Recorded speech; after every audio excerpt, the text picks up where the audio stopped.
नमस्कार, सुप्रभात, good morning. मी प्राजक्ता तांडेल. तुम्ही पाहताय न्यूज 18 लोकमत. बातमीपत्रात आपलं स्वागत आहे. सुरुवातीला एक मोठी बातमी. वरळीतील कमला मिल परिसरातील टाइम्स टॉवरमध्ये भीषण आग लागल्याची घटना घडली आहे. सकाळी 6:30च्या सुमारास ही आग लागली आणि आगीचं कारण अद्याप अस्पष्ट आहे.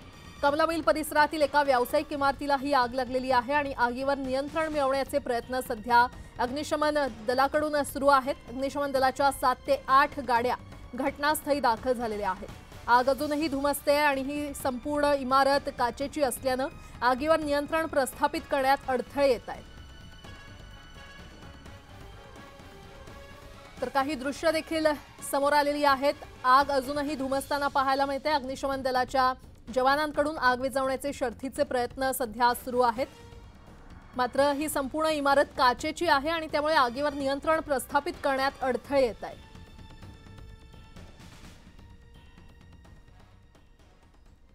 बातमीपत्रामध्ये आता पाहणार आहोत सुपरफास्ट 100 बातम्या. सुरुवात करूयात.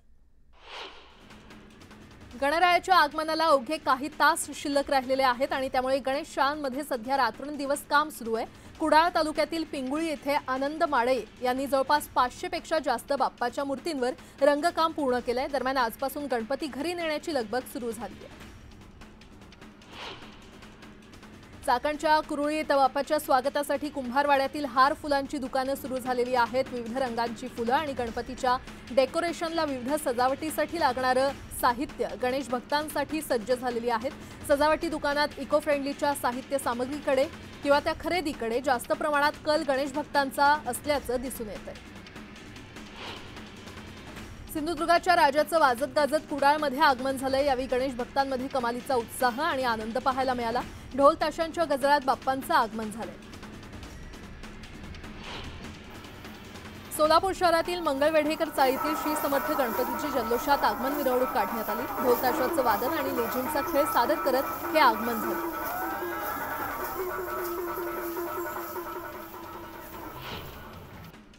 बाप्पाच्या पूजेसाठी सर्वाधिक डिमांड असणाऱ्या झेंडूनं यंदा चांगलाच भाव खाल्ला असून आठवड्याभरापूर्वी 60 ते 70 रुपये किलो दरानं मिळणाऱ्या झेंडूसाठी आता तब्बल 320 रुपये मोजावे लागतात. बाप्पाला आवडणाऱ्या जास्वंदाच्या एका फुलासाठी 10 रुपये आकारले जात असून शेवंती, अष्टर, मोगरा, चाफा आणि जास्वंद या फुलांच्या किमतींमध्ये देखील दुपटीनं वाढ झाल्याचं पाहायला मिळतंय. गणेशोत्सवादरम्यान फळांना अधिक मागणी असते. एपीएमसी घाऊक बाजारात फळांची मागणी 70 ते 80% वाढली आहे. गणेशोत्सवात फळांचे बाजार हे चढेच राहणार असल्याचं व्यापाऱ्यांनी सांगितलंय. गणेशोत्सवादरम्यान अधिकाधिक ग्राहकांना आकर्षित करण्यासाठी इलेक्ट्रॉनिक कंपन्यांनी 30% सूट योजना जाहीर केलेली आहे. यामुळे ग्राहकांना संगणक, मोबाईल, लॅपटॉप आणि टॅबलेट या वस्तू स्वस्तात मिळणार आहेत.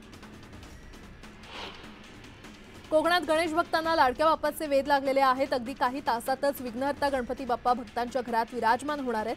मूर्तिकारांची तयारी अंतिम टप्प्यात आलेली आहे. मूर्तीला अलंकारानं सजवून जास्तीत जास्त आकर्षक बनवण्याचा प्रयत्न मूर्तिकार करतायत. रत्नागिरीतल्या जालगावमध्ये इको फ्रेंडली गणेशोत्सव साजरा करण्याची परंपरा आजही जपली जाते आणि या गावातील 4ही कारखान्यात शाडूच्या मातीच्या मूर्ती बनवल्या जातात. गणेश अंजरलेकर यांच्या कारखान्याला शाडूच्या मातीची मूर्ती बनवण्याची 50 वर्षांची परंपरा लाभली आहे. अलिबागमधील वाघविरा या लहानशा गावातून गेली 4 दशकं प्रदीप ठाकूर आणि त्यांचे सुपुत्र केतन ठाकूर यांनी गणपती कारखान्यातून आपल्या गावाचं नाव 7 समुद्रापार पोहोचवलंय. सिंगापूर आणि थायलंड सारख्या देशात या गावातून गणपती पाठवले जातात. त्याचप्रमाणे पुणे, सातारा, सांगली, मुंबई आणि पनवेलपर्यंत ठाकूर यांच्या कारखान्यातून गणपती मागवले जातात. सोलापूर शहरातील मंगळवेढेकर चाळीतील श्री समर्थ गणपतीचं जल्लोषात आगमन झालं. ढोल ताशांचं वादन आणि लेझिमचा खेळ करत मिरवणूक काढण्यात आली. या गणपतीची मिरवणूक ही अंतिम टप्प्यात आल्यानंतर वरुण राजानं देखील मिरवणुकीत हजेरी लावली. मिरवणुकीत महिलांचा सहभाग उल्लेखनीय होता. मुंबईतील अंधेरीचा राजा गणेश मंडळ देखील बाप्पाच्या आगमनासाठी सज्ज झालेला आहे आणि या गणेश मंडळानं बाप्पाचं दर्शन घेण्यासाठी येणाऱ्या भाविकांसाठी ड्रेस कोड लागू केलेला आहे. अंधेरीच्या राजाच्या दर्शनासाठी जाणाऱ्या भाविकांनी पूर्ण कपडे घालून जावं आणि तिथे शॉर्ट कपडे घालणाऱ्या भाविकांना दर्शनासाठी परवानगी नाकारण्यात येणार आहे. नवी मुंबईतील सर्व शाळांना गौरी गणपतीनिमित्त 8 दिवसांची सुट्टी जाहीर करण्यात आलेली आहे. 7 ते 14 सप्टेंबर या कालावधीत या सुट्ट्या असणार आहेत. महाराष्ट्र निर्माण सेनेनं यासंदर्भात नवी मुंबई महापालिकेच्या अतिरिक्त आयुक्तांना यासंदर्भात विनंती अर्ज केला होता. पुणे महापालिकेने पर्यावरणपूरक गणेशोत्सव साजरा करण्यासाठी पुणेकरांसाठी खास उपक्रम राबवलेला आहे। नागरिकांनी पीओपीच्या मूर्ती घेण्यापेक्षा शाडू मातीची मूर्ती घ्यावी, यासाठी मूर्ती आमची किंमत तुमची हा उपक्रम हाती घेतलाय। गणेशोत्सवाच्या पार्श्वभूमीवर महापालिकेने पुणेकरांना आवाहन केलेलं आहे, मूर्तीदान करा, खत मिळवा। यंदा मूर्तीदान केल्यास नागरिकांना 3 किलोची खताची पिशवी भेट दिली जाणार असं पालिकेने म्हटलंय। गणेशोत्सवासाठी लाखो चाकरमानी मुंबई गोवा महामार्गावरून कोकणात दाखल होत आहेत। महामार्गावर कुठेही अपघात झाल्यास अथवा आपत्कालीन परिस्थिती ओढावल्यास गणेश भक्तांच्या सेवेसाठी कशेडी ते राजापूरपर्यंत महत्त्वाच्या ठिकाणी पेंडॉल उभारण्यात आलेले आहेत। कोकणवासियांचा प्रवास सुरक्षित आणि आरामदायी व्हावा या दृष्टीने कोकण रेल्वेने सालाबादप्रमाणे यावर्षी सुद्धा सर्व यंत्रणा सज्ज केल्यात। याशिवाय प्रवाशांच्या सुरक्षिततेसाठी सीसीटीव्ही कॅमेऱ्यांचा वॉच यासह आरपीएफ जवान तैनात केलेले आहेत। मध्य रेल्वे, पश्चिम रेल्वे आणि दक्षिण रेल्वेच्या समन्वयाने विविध मार्गांवर 310 विशेष गाड्या चालवल्या जाणार आहेत। कोकणात जाणाऱ्या चाकरमान्यांसाठी कोकण रेल्वेने मध्य रेल्वे, पश्चिम रेल्वे आणि दक्षिण रेल्वेच्या समन्वयाने विविध मार्गांवर 310 विशेष गाड्या चालवण्याचं नियोजन केलेलं आहे। काही मार्गांवर प्रत्यक्ष गाड्यांच्या फेऱ्या सुरू झाल्यात, त्यापैकी लोकमान्य टिळक टर्मिनल ते कुडाळ मार्गावर दैनंदिन आणि साप्ताहिक 2 विशेष गाड्या सुरू करण्यात आल्यात। त्यांना अतिरिक्त थांबा देण्याचा निर्णय कोकण रेल्वेने घेतलाय। गणेशोत्सवाला उद्यापासून सुरुवात होत आहे, त्यामुळे कोकणात चाकरमानी दाखल झालेले आहेत। सध्या रत्नागिरीच्या रेल्वे स्थानकात गर्दी पाहायला मिळते।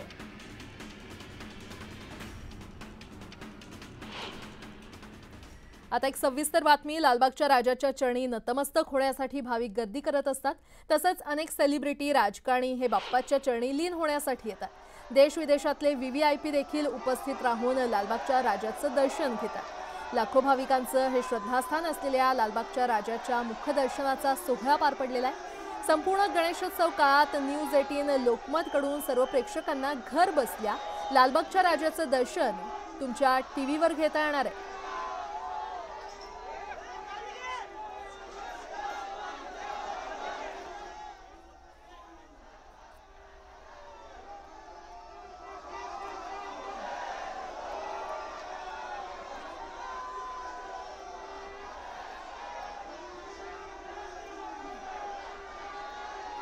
दरम्यान लालबागच्या राजाला रिलायन्स फाउंडेशनकडून 20 किलो सोन्याचा 16 कोटी किमतीचा मुकुट अर्पण करण्यात आलेला आहे।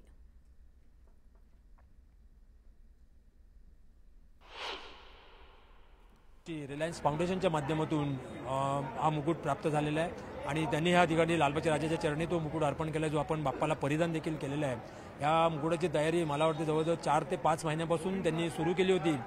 ते म्हणजे ज्या पद्धतीने आज अंबानी कुटुंबीय या लालबागच्या राजाचे भाविक आहेत, असे जगभरातील करोडो भाविक आहेत आणि अनेक भाविक या लालबागच्या राजाच्या श्रद्धेपोटी लालबाग राजाच्या चरणी एक आशीर्वाद प्राप्त करण्यासाठी अनेक प्रकारचे दान, सोन्यारूपी दान असो किंवा पैशारूपी दान अर्पण करत असतात। मंडळ देखील या पद्धतीने या भाविकांचा आदर करून या येणाऱ्या दानातून समाजोपयोगी कार्य मोठ्या प्रमाणात राबवत असते आणि अशाच प्रकारे हे आमचे भाविक आहेत। जसे रिलायन्स फाउंडेशनच्या वतीने आलेला हा मुकुट आहे, अतिशय रेखीव आणि अतिशय नक्षीदार हा मुकुट या ठिकाणी आपल्याला पाहावयास मिळतो। जवळजवळ 20 किलो वजनाचा हा मुकुट 16 करोड रुपये किमतीचा अंदाजे हा मुकुट या ठिकाणी बाप्पाच्या चरणी या भाविकांनी रिलायन्स फाउंडेशनने अर्पण केलेलं आहे आणि आम्हाला देखील त्या पद्धतीने या लालबाग राजाचे भाविक या पद्धतीने या समाजामध्ये आहेत, आमच्या देखीलसाठी एक मोठी अभिमानाची गोष्ट आहे आणि निश्चितच हा अभिमान आम्ही या लालबागच्या राजाच्या मंडळाप्रती देखील सार्थ ठरवू समाजोपयोगी कार्यातून, असं आम्हाला आशा आहे। गेल्या 2 दिवसांपासून मुंबई शहर आणि उपनगरात थांबून का होईना पावसाच्या जोरदार सरी कोसळत आहेत। श्री गणेशाच्या आगमन सोहळ्यात देखील पावसाची बरसात होईल असा अंदाज हवामान अभ्यासकांनी वर्तवलेला आहे। शनिवार ते सोमवारपर्यंत मुंबई, ठाणे, रायगड आणि पालघर जिल्ह्यात जोरदार पावसाची शक्यता आहे। हवामान विभागाने आज विदर्भ आणि मराठवाड्यात जोरदार पावसाची शक्यता वर्तवलेली आहे। या भागात मोठ्या आणि मध्यम पावसाचा इशारा दिलाय। गेल्या काही दिवसांपासून या दोन्ही विभागाला पावसाने झोडपून काढले। हवामान खात्याच्या अंदाजानुसार आज विदर्भासहित खानदेशमधील अनेक जिल्ह्यात हलका ते मध्यम स्वरूपाचा पाऊस पडेल। चांगल्या पावसामुळे धरणांच्या पाणीसाठ्यात मोठ्या प्रमाणात वाढ झालेली आहे। राज्यातील सर्व प्रमुख धरणातील आज पाणीसाठा 91% आहे। मागील वर्षी या काळात राज्यातील प्रमुख धरणांमधील जलसाठा 70% इतका होता। राज्यातील मोठी धरणं 2018 नंतर तब्बल 6 वर्षांनी यंदा पहिल्यांदा 100% भरलेली आहेत। उजनी, कोयना, जायकवाडी त्याचप्रमाणे भातसा आणि वैतरणा ही धरणं 100% आसपास भरल्याची माहिती जलसंपदा विभागानं दिली आहे। गेल्या वर्षी याच सुमारास सुमारे 65% पाणीसाठा या धरणांमध्ये होता। खडकवासला धरणातून मुठा नदी पात्रात कालपासून पुन्हा विसर्ग सुरू करण्यात आलेला आहे। विसर्ग 16,000 क्युसेकवर नेल्यानं पुणे शहरातील मुठा नदीवरचा भिडे पूल वाहतुकीसाठी बंद करण्यात आला। सोलापूर जिल्ह्यामध्ये 3 दिवसांपासून पावसानं दमदार हजेरी लावलेली आहे, त्यामुळे शेतकऱ्यांच्या खरीप हंगामाच्या पिकात पाणीच पाणी झालंय। खरीपाची पिकं अतिरिक्त पावसामुळे कुजून जाण्याची भीती व्यक्त होते। सध्या देशाच्या विविध भागात पूर आणि पावसापासून दिलासा मिळण्याची शक्यता नाहीये। मध्य महाराष्ट्र, गुजरात, किनारी आंध्र प्रदेश, अरुणाचल प्रदेश आणि राजस्थानसह 8 राज्यांमध्ये शुक्रवारी अतिवृष्टीचा अंदाज हवामान खात्यानं वर्तवलेला आहे। सप्टेंबर महिन्याच्या पहिल्या आठवड्यात दमदार पावसानं हजेरी लावली आहे। एकीकडे पावसामुळे पिकांचं अतोनात नुकसान झालंय, तर दुसरीकडे प्रकल्पातील पाणी साठ्यात देखील वाढ झाली आहे। 226 प्रकल्पांपैकी 60 प्रकल्प हे ओव्हरफ्लो झालेले आहेत। प्रकल्पात पाणी वाढू लागल्यानं भविष्यातील पाणी टंचाईचं संकट टळलेलं आहे। पुण्यातल्या जुन्नर, आंबेगाव, खेड तालुक्याच्या पश्चिम भागात सध्या शेतीच्या कामांची लगबग सुरू आहे आणि भात उत्पादक शेतकऱ्यांकडून मशागतीची कामं करताना पारंपरिक गाणी म्हटली जातात। एक प्रकारे काळाच्या पडद्याआड लोप पावत चाललेल्या या जुन्या संस्कृतीला उजाळा देण्याचा प्रयत्न इथे केला जातो।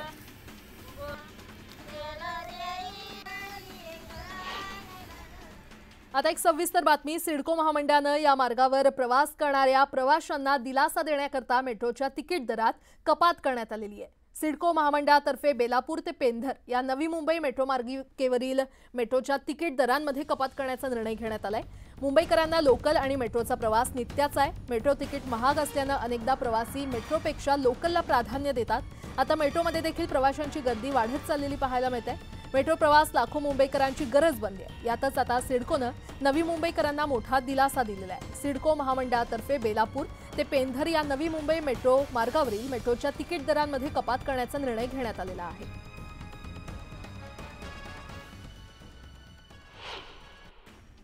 पुण्यातल्या रुबी हॉल किडनी रॅकेट प्रकरणी नवीन समिती चौकशी करणार आहे। उच्च न्यायालयाचे सेवानिवृत्त न्यायाधीश संदीप शिंदे यांच्या अध्यक्षतेखाली समिती गठीत करण्यात आली आहे। नवीन समितीमध्ये विविध विभागांच्या एकूण 9 सदस्यांचा समावेश आहे।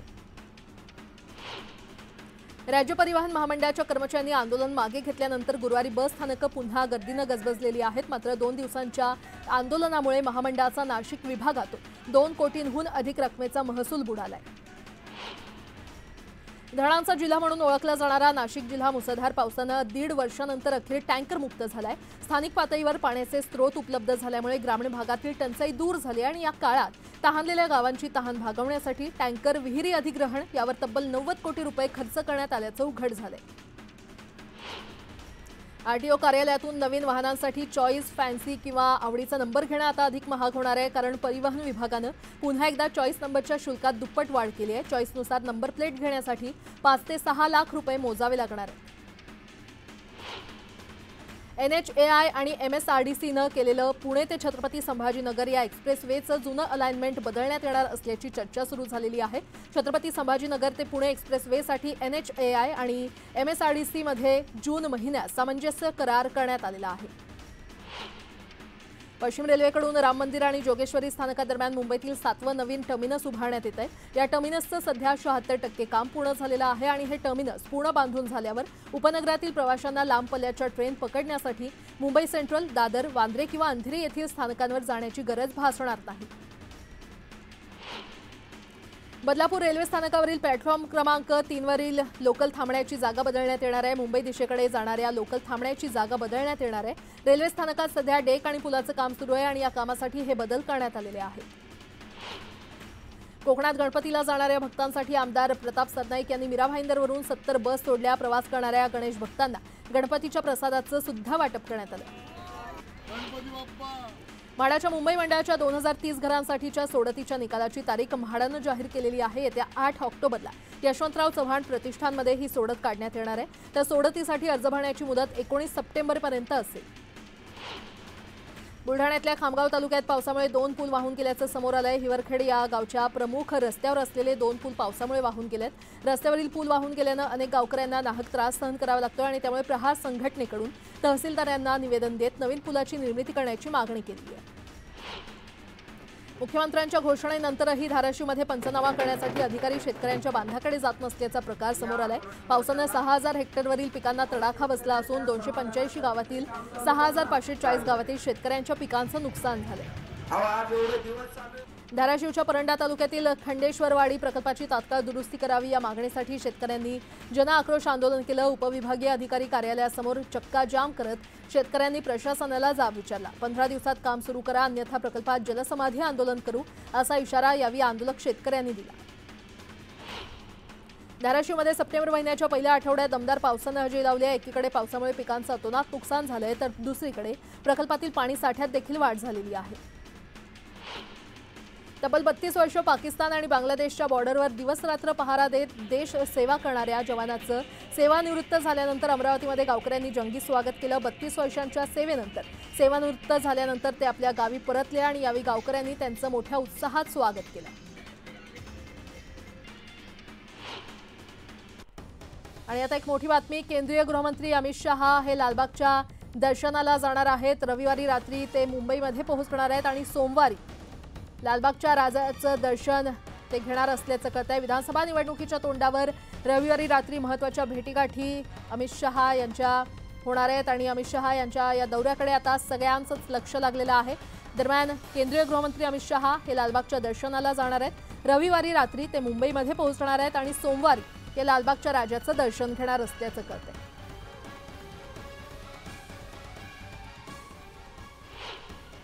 बदलापूर रेल्वे स्थानकात गोळीबार झाल्यानं एकच खळबळ उडाली होती। या प्रकरणी कल्याण रेल्वे पोलिसांनी गोळीबार करणाऱ्या विकास पगारेला बेड्या ठोकलेल्या आहेत। पैशांच्या वादातून मित्रानं मित्रावर गोळीबार केल्याची माहिती समोर आली आहे।